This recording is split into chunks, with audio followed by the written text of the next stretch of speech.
working week and our day. From this series of press briefings, we have a change in agenda. I think you can get Ms. Natalia Fedorovich won't be able to visit us on the 1 p.m. We're now trying to call Vladyslav Selezniov to get the urgent information on the anti-terrorist operation, and at 2 o'clock we'll be seeing Dmitro Timchuk. Ukraine Crisis Media Center. Today, June 16, we have a slight change in our agenda. The declared Natalia Fedorovich, who is the Deputy Minister of Social Policy, will not be able to make it up for today. So we will have, at 12 p.m., we will have Vladyslav Selezniov with the update on the anti-terrorist operation via phone as usual. And at 2 p.m. we will have Dmitro Timchuk, the head of the Center for Political and Military Studies. So basically here we will have a slightly military topic as for today.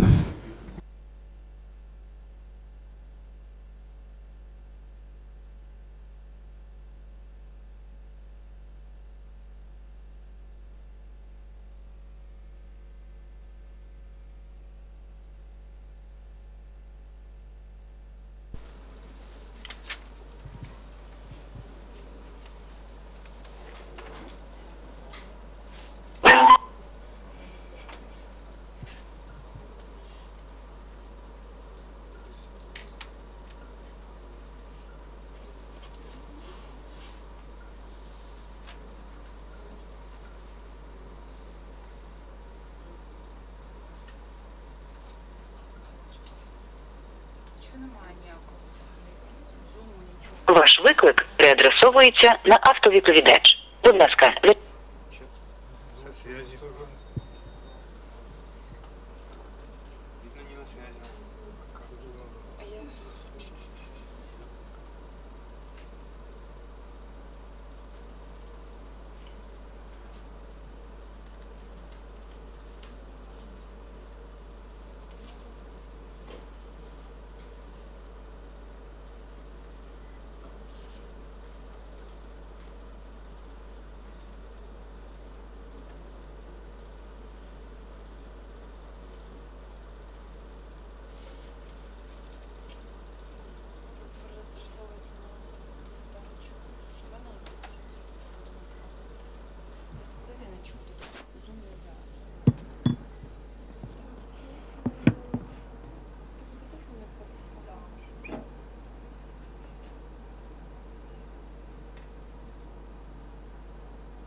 Алло, да, я слухаю вас.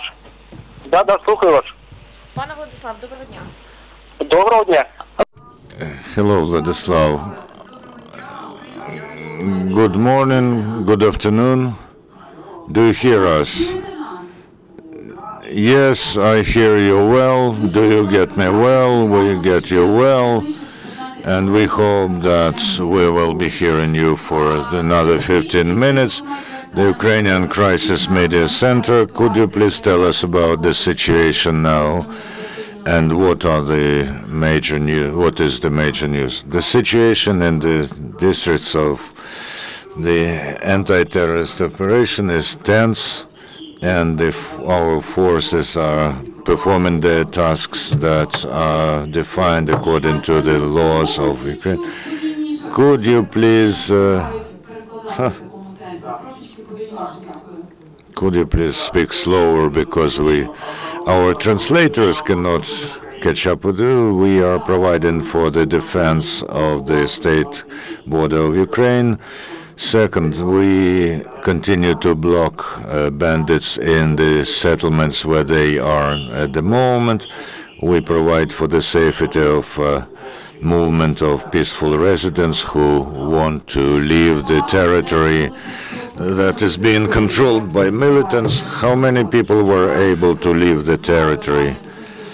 And how does this happen? Those people who wish to leave the territory, do they have such an opportunity? Yes, they have such an opportunity. The green corridor, or the safety corridor, is composed of two components. The first one is security component. We provide for this by the forces of the anti-terrorist operation. We provide armored escort for the cars and trucks that evacuate people, and our road checkpoints are being placed in the most crisis points of tension, where the subversive groups were working over the last days, and they were firing at the convoys and at individual cars that are moving. What is the situation at road checkpoints? We have the information that terrorists tried to capture and to break through the road checkpoint Svatovo in Luhansk region. Yes, we have such an information. Tonight, in the vicinity of Starakurinas village, there was an attempt to break through the Ukrainian lines, but the Ukrainian servicemen were able to repel the attack, and one of the trucks on which the militants were traveling was destroyed, and the militants retreated.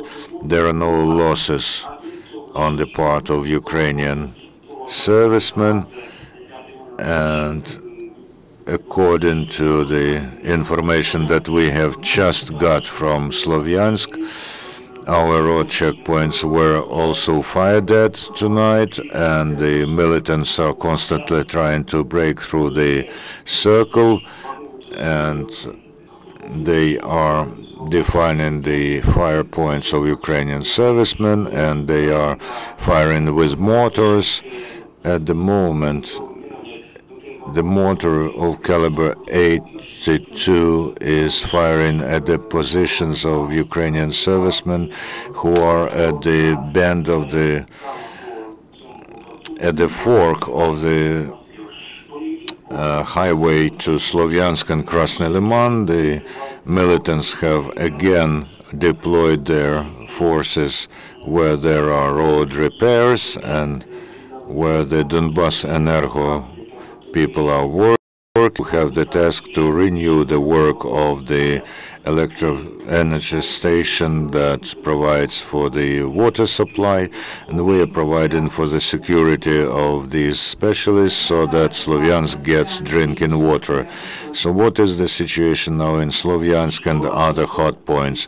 The situation in those populated centers that are under control of the militants is rather complicated. The anti-terrorist forces provide for the blocking of the settlements that are under control of the militants. We are checking the personnel that are leaving the territory of those settlements in order to find out militants among the peaceful population.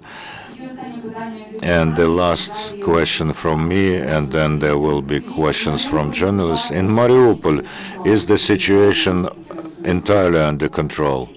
The situation in Mariupol is such as is approaching to the complete stabilization. We have to understand that the enemy that confronts us is very strong and very well prepared, so we will be able to speak about the total stabilization after the last bandit is captured or killed.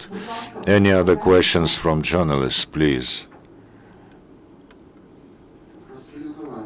Spilno TV. I'd like to ask about the most painful problem, which is the treason among the military personnel. We have very many Russian agents in our troops. Are you working on this issue to purify, to purge agents from our service? The question is about information leaks and agents of Russian special services in our ranks, because the media carries information that the tragedy during the weekend, one of the reasons was the information leak. I have to tell you the following. In the headquarters of the anti-terrorist operation, we have specialists from different services, including counterintelligence and counter-subversive actions. So this is their range of tasks, and they are working on these tasks according to their functional duties. So far the information is not, as long as this information is not corroborated officially, we cannot talk about this. When we find out moles in the ranks of anti-terrorist operation, we will talk about this, but as long as we don't have this information, the presumption of innocence works.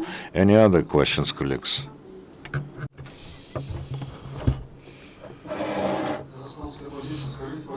Kazakhstan position. Could you please tell, there was the information that among the separatists there are some people from Kazakhstan, Kazakhs. Do you know anything about that? Have you heard the question? So talking about the representatives of other countries which are among the militants, we have the official information that there are representatives of Russian Federation, and that's information official from the security service. One representative of Russian Federation was captured there, and he is now giving information to officials. Also, there are 3 others. A lot of explosives were found with them, several Kalashnikov machine guns, and some other means for destroying of armored equipment. We have no information, official information about participation of representatives of other countries. Thank you. Another question, Vladyslav. News. Sorry, I have to ask these questions in English. I have 2 questions. Number 1, as you probably know, Gazprom says they're going to shut off the taps today because Ukraine hasn't paid the gas bill. I'm just curious if that affects you at all operationally. Is that going to affect your ability to fight? Пане Владиславе, запитання наступне. В зв'язку з тим, що в газових перемовинах і те, що Росія фактично перекриває поставку газу, як це вплине на проведення антитерористичної операції? Чи відчуваєте ви на собі ці ефекти? And this is not the question to me, because I am the speaker of anti-terrorist operation. There are some intergovernmental agreements, but I know that starting from today,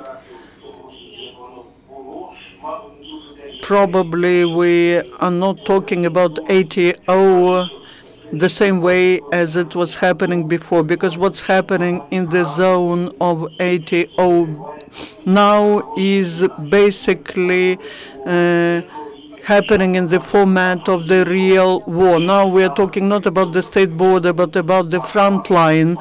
It's a real warfare going on, because people are there very well equipped. They are armed with heavy weaponry, and that's financed from outside of the border of Ukraine. Second question. I was just going to ask, now that we have international confirmation from NATO and from the U.S. that Russia is officially involved in this conflict, does that change your mission, your mandate, your tactics, and what you're capable of doing? For example, can you use heavier artillery? Can you, I don't know, can somebody declare martial law? Do you both now have to abide by the Geneva Convention? Things like that. Пане Владиславе, запитання, враховуючи той факт, що міжнародна спільнота офіційно визнала причетність і безпосередню причетність Росії до того, що в Україні сьогодні відбувається, до війни, до конфлікту, і чи це сприяє вам, чи це дає вам більше повноважень з погляду інших міжнародних договорів, чи можете вже провадити військові дії, які країна повинна провадити в ситуації війни? Yes, we are working in accordance with Ukrainian legislation, and we react to the challenges, but you have to understand that this is not just anti-terrorist operation that is going on. All that we are doing is like counter terrorist operation, which has wide spectrum of instruments with the help of which we can react to the challenges. Talking about martial law or other regulations which will define our activities, this is the question to the leadership of the country. We are just executing the tasks which are given to us by the leadership of the country, and everything depends on the leadership of the country, whether the martial law will be introduced or whether anything else will be added to anti-terrorist operation. We are just the executors. The question to there was information in some information agencies that between Kamena and Rubizhna, our checkpoint was shot at, and the Donbas battalion had big losses. Unfortunately, I cannot confirm this information about Donbas battalion. You probably ask that Mr. Semenchenko, because he will probably answer that. And also about Mariupol. You mentioned that until the last militant is killed there, we cannot talk about peace and quietness there. Do you have any information about what are the numbers of militants there in Mariupol? She's repeating the question.